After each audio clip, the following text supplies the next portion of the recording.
дар ноҳияи муъминобод деҳоти ба номи Шамсиддин Шоҳин занбурпарварӣ яке аз шуғлҳои сокинони деҳот ба ҳисоб рафта, шумораи чунин соҳибкорон дар ин деҳа сол то сол меафзояд. Назар Одинаев муддати зиёда аз 30 сол бо ҳамин шуғл машғул буда, шукрона аз он менамояд, ки соҳиби ҷойи кори муайян аст ва аз даромади он буҷаи оилавиаш сол то сол ғанӣ мегардад. дар миёни оилаҳои занбур тарзи кори онҳо, риояи тозагӣ ва ҳосили ширину одамон ҳамеша интизори асал ба назар хуш омадааст. Занбур тозагӣ, меҳнати ҳалол. Ҳар занбурон ҳар методи худаш қад кор мекунад. Нозукиё бисёр дорад. Мо ҳамун падар момӯхтам ҳамун ёрдодагӣ, ҳамура ина тарзи ҷидокунӣ, ана ҷобаҷӯкунӣ, рамкати ина ваҳшина бо рамкаи нав метем. ҳамаи ҳамура ҳамин худ мекунам, ҳамура омӯхтам мекунам. дар ин солҳо бо вуҷуди пеш омадани душвориҳо назар аз занбур ҷудо нашудааст. бори ҳам мақсади иваз намудани касбашро накардааст. таваҷҷӯҳи ҳамдиҳагонаш нисбат ба шуғли ӯ завқи ӯро бештар гардонидааст.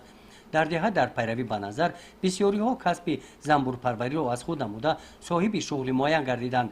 писараш Фирӯз ҳам шогирди падар аст. мақсад дорад касби бобоиро идома медиҳад.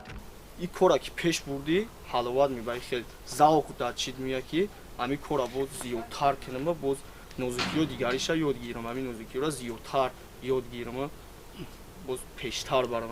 шумораи занбурҳое ки имсол назар парвариш намудааст 50 оиларо ташкил медиҳад.